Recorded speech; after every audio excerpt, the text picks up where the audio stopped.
बाद आपका बहुत स्वागत है। सीधा रुख करेंगे जालौर के भीनमाल का, जहां पर स्वराज संकल्प यात्रा पहुंची हुई है। राजे यहां पर संबोधित कर रही हैं। फर्क ही नहीं है, आप उदयपुर में बैठ सकते हो, आप भीनमाल में बैठ सकते हो, आप बाड़मेर में बैठ सकते हो, आप जयपुर में बैठ सकते हो, तो समस्याएं सब एक ही होंगी, सब एक ही होंगी। सब शुरुआत होते हैं वहीं से, पानी पानी पानी पानी। हम लोगों को पानी मिल जाएगा तो हम लोग सब ठीक हो जाएंगे। गांव गांव में आज रास्ते से जहां से मैं निकल के आ रही हूँ, सब लोगों ने लगातार बार बार मुझे यही कहा कि आप पानी ले आओगे हमारे लिए तो हमारा सब कुछ काम हो जाएगा, क्योंकि आज भी हमको फ्लोराइड का पानी पीना पड़ रहा है। और मैंने यहाँ पता किया तो भीनमाल में भी पेयजल की जोरदार समस्या है। एक दिन छोड़कर एक दिन पानी की सप्लाई हो रही है। क्या ये सही है? एक दिन छोड़ के एक दिन, माने 48 घंटे में एक दफा। और यहाँ तो मेरे को कह रहे हैं कि 4 दिन बाद, माताएं बहने, 4 दिन बाद पानी आ रहा है आप लोगों के घरों में, और वो भी आधा आधा घंटे के लिए। ऐसा भी हो के आए और 3-4 घंटे आए तो आदमी अपना पानी सब भर सके, परंतु आधा आधा घंटे में आके पानी चला जाता है। आज ये स्थिति है। और क्योंकि लाइनें सब पुरानी हैं, सड़ी गली हैं, गंदी हैं, इसलिए वो गंदा पानी आप लोग तक पहुंचता है। और शहर में तो कहीं कहीं ऐसे भी इलाके हैं जहां 10-10 दिन तक पानी नहीं आता है। ऐसा भी है, 10-20 दिन तक नहीं आता। ऐसा है, नहीं आता है। क्या है, कैसे जीते हो आप लोग? कहां से जीते हो, कैसे जीते हो? मैं तो हैरान हूं देख के।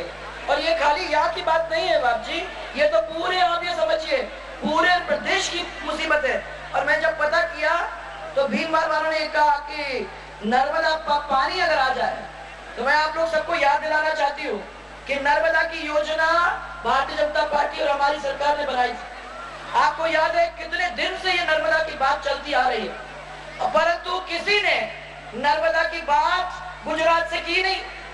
गुजरात वालों ने कहा कि आप हमसे बात करिए, इतना पैसा हमको देना है। हमने पैसा दिया, 4 साल लगे, परंतु पानी लेके हम लोग अपने क्षेत्र के अंदर आए। और आने के बाद मैंने पूरा तंत्र बिठाया, पानी की पाइपलाइन को बिछाने का काम किया, और कई जगह के ऊपर पानी आराम से इन 4 साल के अंदर पहुंच जाता अगर ये सरकार थोड़ी सी मेहनत करती। उनको कुछ करने की जरूरत नहीं थी, क्योंकि पानी भी आ गया, आपकी पाइपलाइन भी बिछ गई, आपके पैसे भी मैंने दे दिए। अब खाली उसको बिछाने की जरूरत थी और गांव गांव तक और शहरों तक उसको पहुंचाने की जरूरत थी। वो पहुंचाया नहीं, उसको ठंडे बस्ते में डाल दिया, वहीं के वहीं छोड़ दिया। और आज इसलिए जहां जहां से मैं निकली हूँ वहां बहुत बड़ी संख्या में लोगों ने आके मेरे को ये कहा, आप वादा करो, आप वादा करके जाओ। मैंने कहा मेरे से ही क्यों होता है ये बात जी? पिछले बार मैं निकली थी तो मैं तो सरकार में कुछ नहीं हूँ, फिर भी लोगों ने इतना विश्वास जताया, इतना प्यार जताया। मैं जब पूछती हूँ कि भैया क्यों, मेरे से क्यों कर रहे हो, ऐसा वो तो सुनते ही नहीं है। हम किसके पास जाए? आप तो निकल रहे हो तो इसलिए आपके सामने हमको कहना पड़ रहा है। हम आपको बता रहे हैं कि हमारी मुसीबत है, हमारे पानी का इंतजाम कर दो, और अगर थोड़ा सा ज्यादा पानी भी हो जाता है तो हमारे किसानों का फायदा हो जाए, ये भी जोड़ देते हैं उसके अंदर कि थोड़ा सा और ज्यादा पानी बुझा दो तो हमको उसका भी फायदा हो जाएगा। अभी अभी मैं पता कर रही थी, 450 करोड़ की योजना थी स्वीकृत। उसके अनुरूप नर्मदा का पानी सांचोर से बागोड़ा सायला होते हुए बिशनगढ़ 2009 तक पहुंच जाना चाहिए था। हमारी भाजपा सरकार ने सब पूरे काम कर लिए थे, और पर अभी इतना टाइम सब निकल गया, आधे पाइपलाइन अंदर रहे, आधे पाइपलाइन बाहर पड़े हुए हैं। ये इतना काम नहीं कर सके, नहीं तो यहाँ के भी जो गांव थे उन गांवों को भी फायदा हो जाता। अब कहीं कहीं लोग मेरे पास आके ये कहते हैं कि पानी की अकेली मुसीबत नहीं है, पानी के साथ भी हमारी बिजली की मुसीबत है। यहाँ बताओ किसान भाई, आप लोग सब यहाँ बैठे हो, मेरे को बताओ आपको 8 घंटे बिजली मिल रही है कि नहीं मिल रही? कहीं नहीं मिल रही है। 3 घंटे मुश्किल से, वो भी ट्रिपिंग के साथ। और जो आपका ट्रांसफार्मर बिगड़ जाता है, वो ट्रांसफार्मर रिश्वत की बिना 2-2 महीने तक नहीं मिलता है। सब लोग मेरे को ये कह रहे हैं। और जहाँ बेचारे ढाणियों के अंदर किसान बसे हुए हैं, वो लोग कहते हैं कि हम लोगों को अपना कनेक्शन दे दीजिए, हमने डिमांड नोट भर दिया, हमने पैसे भर दिए, हमने सब कुछ कर दिया, पर हमको नहीं मिल रहा है। वो साल, मुझे लगता है 1 साल 2 साल से रुके हुए हैं, उन लोगों को नहीं मिला है और अभी तक नहीं मिला है। मैं सब लोगों को यह कहना चाहती हूँ कि मैंने एक अलग से लाइन घरों के लिए घरेलू बिजली के नाम से आपको दिया था। माता बहने आप सब जानती हो, और मैं जाते जाते 18 घंटे 20 घंटे आप लोगों को देके गई घरेलू बिजली। मैं आप लोगों को ये समझ के गई थी कि हमारी सरकार वापस आएगी, उसके पहले तो आप लोगों को 24 घंटे बिजली मिल जाना चाहिए था, परंतु इस सरकार ने 4.5 साल तक क्यों नहीं कुछ नहीं किया। और मैं आपको विश्वास दिलाना चाहती हूँ कि आने वाले समय के अंदर आप लोगों को 24 घंटे बिजली देके मैं छोड़ूंगी, आपको घर में बिजली मिलेगी। ये तो खाली इच्छा शक्ति की बात है भाइयों, सिर्फ इच्छा शक्ति की बात है। अगर करना चाहती थी तो कोई भी सरकार इसको करती थी, क्योंकि सरकार के पास पैसा है। अगर इच्छा शक्ति है तो आपके घरों के अंदर वो बिजली पहुंचा सकते थे। मैं तो करते करते छूट गया मेरे हाथ से, नहीं तो ये 4 साल पहले आप तक पहुंच जाता। अब 20 घंटे आपको देने के बाद आज ये स्थिति हो गई है कि उसमें भी ट्रिपिंग है, उसमें ट्रिपिंग है। मैं ये पूछना चाहती हूँ कि आप देख लीजिए कि भारतीय जनता पार्टी की सरकारें जहां भी हैं, उन्होंने काम जनता का किया है कि नहीं किया है। उधर आप देख लीजिए नरेंद्र मोदी, अब आप रोज जाते रहते हो गुजरात में, मेरे को डींग सुनाते हो, अरे साहब गुजरात में ऐसे अस्पताल हैं, अरे साहब ऐसे रोड हैं। ये हमारे लोग, राजस्थान के लोग मेरे को बताते हैं, और मैं कहती हूँ कि आप लोग उसको देख के आए हो। आपने देखा कि 15 साल के अंदर किस तरीके से काया पलट कर दिया वहां गुजरात के अंदर। वही आप मध्य प्रदेश में जाके देख लीजिए, शिवराज जी ने 10 साल के अंदर क्या मजा कर दिया मध्य प्रदेश के अंदर। और मैं ये आपको बता दूं कि जब ये पूरे भारत की बिजली फेल हो गई थी तो हमारे छत्तीसगढ़ ने सबकी जान बचाई थी। उनकी बिजली ग्रिड में गई और ग्रिड में पूरे देश की बिजली और पूरे देश के प्राण बचाने का काम छत्तीसगढ़ ने किया। ये भी 10 साल पुरानी अपनी सरकार है, याद रखो। अगर 10 और 15 साल में बाजी महाराज ये सब काम हो सकते हैं, तो इस कांग्रेस की सरकार को हम लोगों ने 65 साल में से मेरे 5 साल निकाल लीजिए और भैरव सिंह जी के 7 साल निकाल दीजिए, 53 साल अपन ने दिए हैं इस सरकार को। मैं कह रही हूँ कि अगर नरेंद्र मोदी को 53 साल मिल जाते और अगर शिवराज जी को 53 साल मिल जाते और मैं समझती हूँ कि मुझे 53 साल मिल जाते तो चमन हो जाता राजस्थान। आपको इस तरीके से गड्ढे में बैठने की जरूरत ही नहीं होती, जरूरत ही नहीं होती, क्योंकि हम लोगों ने जनता का काम किया है। भले ही लोगों ने खड़े होकर ये उंगली उठा के हमारी तरफ कलंकित हमको करने की कोशिश की है कि इन लोगों ने सबने भ्रष्टाचार किया है। मुझे याद है कि पिछले इलेक्शन के अंदर 22,000 करोड़, मुझे तो यही नहीं मालूम कि 22,000 कितने होते हैं। आपको मालूम है कितने शून्य होते हैं उसके पीछे? मुझे नहीं मालूम। 22,000 करोड़ खा गए। अरे मैंने कहा तुम कर लो जितना करना है। आपने पूरी फाइलें खंगाल ली, आपने एक आयोग बिठा लिया। आज 4.5 साल हो गए, एक उंगली आप उठा नहीं सके। मैं समझती हूँ कि आप लोग सबकी दया से मैं शायद एक ऐसी व्यक्ति हूँ जिसकी पूरी जांच करा ली, सब कुछ करा लिया और वो कुछ उंगली नहीं लगा पाए। और आपकी ये चुंदड़ी क्या पूरा मैंने ध्यान रखा है। आपने चुंदड़ी पहनाई ये कह के कि मेरी इज्जत रखना, और आज दिन तक आपकी इज्जत रखी है, उसमें कमी आने का मैंने मौका नहीं दिया है। और मैं ये विश्वास आपको दिलाना चाहती हूँ कि आगे भी मौका नहीं मिलेगा इन लोगों को। इन्हें कितनी भ्रष्टाचार क्या नहीं किया है। भ्रष्टाचार की सीमा अगर किसी ने तोड़ी है तो इस सरकार ने तोड़ी है। आपसे लगा इलाका है बाड़मेर, आप बाड़मेर के अंदर क्या हो रहा है किसी को मालूम? ऐसा है कि कोई किसी से छिपा नहीं है। हजारों बीघा जमीन के ऊपर खिलवाड़ हो रहा है और सस्ती खरीदी जा रही है। कहीं पेट्रोलियम का नाम लिया जा रहा है, कहीं रिफाइनरी का नाम लिया जा रहा है, और कभी इधर लगेगा तो कभी उधर लगेगा। पूरी बाड़मेर की जमीन में खरीद फरोख्त करके भूमाफिया ने अपना अड्डा जमा लिया है। और उसके पहले रॉबर्ट वाड्रा, आप नाम सुना है, सब लोग जानते हैं कि ये देश का दामाद कहलाया जाता है। रॉबर्ट वाड्रा आए थे।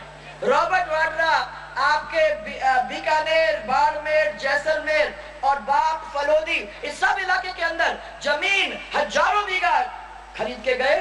सस्ता खरीदा, महंगा बेचा और पूरा का पूरा सामान आपके फॉरेन बैंक के अंदर छोड़ के रख दिया है। और मैं ये कहना चाहती हूँ कि इससे बड़ा पाप क्या हो सकता है कि गरीब आदमी, जो हमारा गरीब किसान है, वो कहता है कि हमारी बड़ी बड़ी ओरन, उन ओरन के अंदर हम अपने जानवर को चलाते थे, अब हम चला नहीं सकते क्योंकि बड़ी बड़ी फैक्ट्री ने उसको बंद कर दिया है। हमारा जानवर उसके अंदर घुस नहीं सकता। और जब हमारा किसान कहता है कि हमारे पास जमीन नहीं है, 1 या 2 बीघा जमीन हमको अलॉट करा दीजिए, तो सरकार कहती है तुम्हारे लिए पैसा नहीं है, ये सब पैसा जाएगा तो बड़ी कंपनियों को जाएगा। ये सब पूरा बाड़मेर, बीकानेर, जैसलमेर पूरे बड़ी कंपनी को आहुति दे दी है, उनके ऊपर आहुति दे दी है।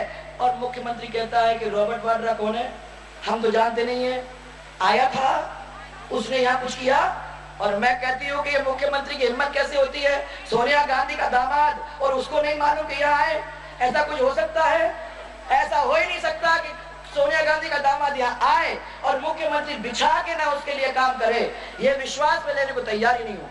और जो व्यक्ति रोज अखबार पढ़ता है वो कहता है मेरे को मालूम नहीं, मैंने अखबार पढ़ा नहीं, मुझे कोई खबर नहीं। अरे कितना खाओगे, कितना खाओगे? मैं तो कहती हूँ कि परिवार पीढ़ियों तक उनके पास पैसा आ गया, अपनी बच्चियों की शादियां करवा दी, घर बना लिए, फैक्ट्री लगा ली, सब कुछ कर लिया, होटल बना लिए बड़े बड़े, यहाँ भी विदेश में भी।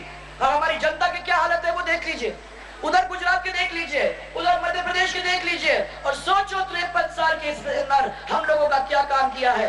जिन लोगों ने काम नहीं किया है ऐसे लोगों के ऊपर को कुर्सी पे बैठने का हक है क्या? उनको बैठने को तो क्या, उनको तुरंत उठाने के, उतारने के अपने को काम करना चाहिए। अरे मैं ये कहना चाहती हूँ, हमारी माताएं बहनें यहाँ बैठी हुई हैं, सब लोग जानते हैं कि हमारी माता बहनें हमारे घर की इज्जत है। हमारी महिला की इज्जत अगर हम नहीं रख सकते तो हमें तो चुल्लू भर पानी में डूब के मर जाना चाहिए। आज राजस्थान का मुखिया हमारी महिलाओं के ऊपर अत्याचार ढा रहा है, सब जानते क्या हो रहा है। हमारी बच्चियां स्कूल जाती है तो हमें डर लगता है कि लोग वापस आएंगे कि नहीं। ये सब काम होने के बाद भी हमारी महिलाओं की इज्जत के साथ खिलवाड़ हो रहा है, हमारा स्वाभिमान मिट्टी में मिलाया जा रहा है। क्या ऐसे व्यक्ति को जो हमारी महिला की इज्जत को आराम से रख नहीं सकता, क्या ऐसे व्यक्ति को उस कुर्सी पर बैठने का हक है? युवा भाइयों, आप लोग सब यहाँ बैठे हो, मैं आप लोग सबसे पता करना चाहती हूँ, किसी को नौकरी मिली पिछले 4.5 साल के अंदर? किसी को मिली? और नहीं मिली ये अखबार में मालूम पड़ रहा है। आप देखिए 2000 पटवारी की नौकरी के लिए 12 लाख लोगों ने आवेदन किया, 7.5 लाख लोगों ने पर्चे भरे, 250 लोगों के एलडीसी के पोस्ट के लिए 3 लाख लोगों ने अपने आवेदन भरे। अरे मैं पूछना चाहती हूँ कि हर साल अगर नौकरियां मिल रही होती बच्चों को तो क्या ये स्थिति देखने को मिलती? आज स्कूल के अंदर चले जाइए तो टीचर नहीं है आपके। ये यहाँ टीचर, मैं स्कूल के अंदर देख रही थी तो ये सब लोगों का कहना है कि व्याख्याताओं के पद लंबे समय से खाली है, लंबे समय से खाली है, टीचर नहीं है। और जहाँ टीचर है वहाँ बच्चे नहीं, जहाँ बच्चे हैं वहाँ टीचर नहीं, ताले लग रहे टीचर बने आपके बिल्डिंगों के ऊपर, ये स्थिति हो रही है। और हमारे बच्चों को टेट के अंदर फंसाने का चक्कर चला हुआ है कि टेट का परीक्षा करना पड़ेगा, उस टेट का प्रबंधन हम लोग करेंगे। और आरपीएससी के अंदर जिस तरीके से पहले हम अपने बच्चों को नौकरी दिलवाने का काम करा करते थे, आगे भी उनको उसी तरीके की नौकरी मिलेगी, क्योंकि हमारे बच्चों को हम पलायन कराना नहीं चाहते। आज मैं देख रही हूँ कि हमारे बच्चे गुजरात जाते हैं, हमारा व्यवसाय गुजरात जाता है। अरे हमारी जीरा मंडी, हमारी वो इसबगोल की मंडी सब चली गई ऊंझा। मैं खुद ऊंझा लेके आई और मेरे को इतना दुख हुआ कि ये सब ऊंझा में जा रहा है, ये सब हमारे आराम से लग सकता था। मैं ये सबसे पूछना चाहती हूँ कि क्या आपने देख लिया गुजरात के अंदर जो कंडीशन है, क्या आप नहीं चाहते कि राजस्थान के इस तरीके से ही हो? क्या आप नहीं चाहते कि हमारे बच्चे यहीं पढ़े लिखे और यहीं काम करें? आप सब लोग यही चाहते हो और हम भी यही चाहते हैं। मैं आप लोगों को यह कहना चाहती हूँ कि हमने ये तय किया है कि आने वाले समय के अंदर हम लोगों को एक नए राजस्थान को बनाने का काम करना है। ऐसा नया राजस्थान जो नया राजस्थान गुजरात, मध्य प्रदेश, छत्तीसगढ़ इन सबसे आगे चल के एकदम ऊपर के ऊपर पहुंच जाए, ऐसा पहुंच जाए जो लोग कहेंगे कि हाँ वो है राजस्थान। आपको याद है कि इतिहास में राजस्थान का नाम लिखा था, राजस्थान को देखने के लिए लोग दूर से आते थे, इस भूमि को छूते थे, अपने माथे पे लगाते थे। आज हम लोग कलंकित हो गए हैं क्योंकि हमारी महिलाओं के साथ अत्याचार वो राजस्थान के अंदर, एससी और एसटी के साथ अत्याचार वो राजस्थान के अंदर, सबसे पिछड़ा हुआ पढ़ाई लिखाई के अंदर वो राजस्थान के अंदर। ये सब चीजें जो है उसकी वजह से हम लोग कलंकित हो रहे हैं। इनसे हमको अगर बचना है तो एक नया राजस्थान का निर्माण करना पड़ेगा। और उस नए राजस्थान के निर्माण के अंदर सिर्फ अकेले हम या हमारी पार्टी नहीं, इसमें आप सबको हिस्सेदार बनना पड़ेगा। क्या आप तैयार हो हिस्सेदार बनने का? क्या वो किसान जिनको अभी तक मजबूत नहीं किया है और जिनको मुझे बताया जा रहा है कि जोरदार मुआवजा दिया गया है, मुआवजा मिला? किसी किसान को मुआवजा मिला? पाला पड़ा, ओला पड़ा, किसी को मुआवजा मिला, किसी को 1 रुपए किलो गेहूं के हिसाब से कुछ मिला, नहीं मिला। किसी को मकान के लिए 55,000 के अंदर किसी ने कोठरी बना ली, नहीं हुआ। किसी को 1,50,000 का बिना ब्याज का लोन मिला, नहीं मिला। अब आप अखबार पढ़ लीजिए तो ये सब मिल गया आपको, ये सब चीजें आपको मिल गई हैं। मैं ये पूछना चाहती हूँ कि वहां घोषणाएं की जाती है कि ये सब काम हमने कर लिया है, परंतु पेट्रोल 2 रुपए बढ़ा दिए, आपका डीजल अभी 50 पैसे बढ़ाए गए, और भी बढ़ाया जाएगा। आपकी महंगाई, सब्जी पाले उसके अंदर महंगाई, आपका गैस उसके अंदर महंगाई। आपके मेरे समय के अंदर तो कितना गैस चाहिए था आप ले जाते थे, अब 9 गैस सिलेंडर मिलता है, सिर्फ 9 गैस सिलेंडर मिलता है, वो भी 760 रुपए, और नहीं तो ब्लैक में मिलेगा 1200 रुपए के हिसाब से। आपका खाद, आपका बीज, आपका DAP, आपका यूरिया किन किन दाम में मिलता है वो आप लोग सब जानते हो। और बाजार में जाते हो तो आप अपना जो बनाया गया जो फसल है वो उस तरीके से आप बेच नहीं पाते हो। मैं ये पूछना चाहती हूँ कि किसान को अपने को फिर से पैरों पे खड़ा करना है तो वो नया राजस्थान बनाना पड़ेगा, जिसके अंदर वो किसान भी भागीदार होंगे, व्यवसाय भी भागीदार होंगे, और हम सब मिलके सब जातियों को 36 के 36 कौम, कोई अलग अलग नहीं होगा, और सब मजहब मिलके जब चलेंगे तब राजस्थान के विकास को कोई नहीं रोक पाएगा। ये विश्वास मैं आप लोगों को आज दिलाना चाहती हूँ। पर भाइयों, अच्छे काम के लिए मेहनत करनी पड़ती है। मैं ये कह रही हूँ कि मैं मेहनत करने को तैयार हूँ, परंतु क्या आप लोग साथ देने को तैयार हो? अब मेरे से कई लोग ये कहते हैं, अरे आपने कल तो कही थी कि ये काम कर दोगे, और आज तक वो नहीं हुआ है। इतने सारे काम हैं, आपको याद होगा कि 5 साल के अंदर बिजली का काम, पानी का काम, इतने सारे काम थे, हम लोगों ने करके उसको एक सिरे तक पहुंचा दिया। मैं मानती थी कि राजस्थान एक ऐसे जगह पे पहुंच गया था कि थोड़ा सा धक्का और दे देते तो वो बीमारू प्रदेश तो खत्म हो गया था, और वो और अग्रणी प्रदेशों में जुड़ने की तैयारी में था। अब 5 साल में आप लोगों ने सरकार बदल के नई सरकार लाई, और नई सरकार ने उसको 10 साल पीछे करके रख दिया राजस्थान को। आज ये स्थिति हो गई राजस्थान की, 2-2.5 लाख करोड़ का कर्जा हो गया है राजस्थान के ऊपर। ये इतना बड़ा काम है, मैं आप लोगों को कहना चाहती हूँ कि इसको हम लोग आसानी से रोक नहीं सकते। महानरेगा का काम आप देख लीजिए, 13,000 करोड़ उसके ऊपर खा गए, और आप हमारे समय के अंदर 26 लाख लोग ऐसे थे जिनको हमने काम दिया था, आज 1 लाख लोग हैं, और 26 लाख लोगों ने परिसंपत्तियां बनाई। और आज मैं कहती हूँ कि राजस्थान जो बना वो राजस्थान उनकी वजह से बना, क्योंकि उन्होंने वो विकास किया, उन्होंने परिसंपत्ति बनाई, और उनके साथ हम लोगों ने राजस्थान को बीमारू प्रदेश से निकाल के अग्रणी प्रदेश की तरफ बढ़ाने का काम किया। वो सब लोगों का हाथ था। आज मैं कह रही हूँ आप लोग सबका हाथ है, और उन सबके अंदर मैं आपको विश्वास दिलाना चाहती हूँ, चाहे वो बिजनेस का काम हो, चाहे वो किसान का काम हो, चाहे वो पानी लाने का काम हो, नर्मदा का पानी की बात चली है, माई की बात चली है, मैं सब लोगों को कहना चाहती हूँ कि इन सब चीजों को देख के जहां जहां उसको हम बढ़ा सकते हैं उसको बढ़ाने का काम, क्योंकि मैं हमेशा कहती हूँ सब लोगों को, ये पैसा भी आपका है, ये भूमि भी आपकी है, ये सब कुछ आपका है, ये सरकार भी आपकी है, बस हम लोगों को मिलकर अगर ये काम करना है और ये काम कर लेते हैं तो ये छोटी मोटी चीजें सब हो जाएंगी। समय चाहिए भाइयों, और समय के अंदर ये सब काम हम लोगों को करना है। इसलिए अगर तैयार हो तो ये मेरे को दोनों हाथ ऊपर करके बता दो कि हम तैयार हैं, नई सरकार हम बनाएंगे, और बना के आगे एक ऐसा राजस्थान की कल्पना करेंगे जिस राजस्थान को देखने के लिए दूर से लोग आएंगे। तैयार हो तो नारा जोर से राजस्थान का, जय जय राजस्थान, जोर से जय जय राजस्थान, जय जय राजस्थान, भारतीय जनता पार्टी। और आप लोग सबको साथ चले एक नया राजस्थान बनाने की योजना।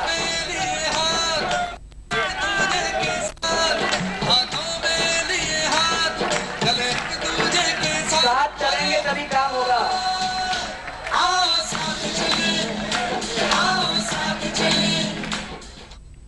चलिए चलते हैं सांचौर। वसुंधरा राजे क्या कुछ कह रही हैं, आइए आपको सुनवाते हैं। कि मंच पर उपस्थित श्री श्री 108 तीर्थगिरी जी महाराज, श्री श्री 1008 पवनगिरी जी महाराज, और श्री श्री 108 सकनगिरी जी महाराज सब उपस्थित हैं। क्योंकि मैं मानती हूँ कि मेरे जो भी अपने को मिला है भारतीय जनता पार्टी को, हम सबको, वो सब ईश्वर की वजह से और इस संतों के आशीर्वाद से ये सब हम लोगों को मिला है। और मैं ये मान के चलती हूँ कि आज हमारे मंच पे उनका ये रहना, जो लोग मेरे कहते हैं ना कि वसुंधरा राजे ईश्वर के भरोसे ही सब कुछ करती है, तो हाँ करती हूँ और आज करती हूँ। इसकी वजह से इतना सारा प्यार, इतना सारा विश्वास आप लोगों से मिला है। मैं आज बहुत ही खुश हूँ कि महाराज साहब, बाप जी, आप लोग सब मंच के ऊपर उपस्थित हैं। आप लोगों का मैं बिल्कुल हृदय से और नतमस्तक होकर आज यहाँ मंच पर स्वागत करती हूँ। इसके साथ साथ हमारे राष्ट्रीय सचिव भूपेंद्र जी, सांसद देवजी पटेल जी, पूर्व मंत्री सावरलाल जी जाट, हमारे महामंत्री बोरा जी, पूर्व मंत्री गजेंद्र जी खीमसर, हज कमेटी के पूर्व अध्यक्ष श्री फिरोज खां, जिला अध्यक्ष देवल जी और विधायक पूराराम जी, महाराष्ट्र सरकार के पूर्व मंत्री आर के पुरोहित जी और हमारे लाडले विधायक यहाँ के जीवाराम जी और यहाँ उपस्थित मेरी माताएं बहनें जो इतनी सारी संख्या में आज यहाँ आई हैं, और साथ साथ आप लोग सब मेरे भाई और बुजुर्गगण, सब परिवारजन जो यहाँ इकट्ठा हुए हैं, आप सबको दिल से आभार और बहुत बहुत प्रणाम मैं सब लोगों को करना चाहूंगा। आज रास्ते भर मेरे को नर्मदा नर्मदा नर्मदा याद आई है। मैं जहां भी गई हूँ, जिस गांव में रुकी हूँ, सबसे पहले लोगों ने हाथ ऊपर करके मेरे से यही कहा है कि नर्मदा नर्मदा का पानी। अब आप लोग भी मुझे शायद यही कहोगे कि नर्मदा और नर्मदा का पानी, उसका क्या हो रहा है और क्या करने वाले हो। मैं सब लोगों को यह कहना चाहती हूँ कि हमने जालोर जिले के 1500 करोड़ रुपया की नर्मदा पेयजल योजना स्वीकृत की थी। आपको याद है कि उस समय एमएलए साहब थे आपके जीवराम जी, जब हम लोगों ने पहले नरेंद्र भाई से बात की, जब हमने पहले पैसों का इंतजाम किया, हमको लगे 3 साल, परंतु हमने उनसे बातचीत कर आके और वो नर्मदा का पानी यहाँ तक लाने का एक बहुत बड़ा काम किया था, जो आज दिन तक ये लोग नहीं कर पाए थे। मैं तो सिर्फ इनसे ये पूछती हूँ कि 50 साल तो इनके राज के निकल गए, क्यों नहीं इन लोगों ने गुजरात के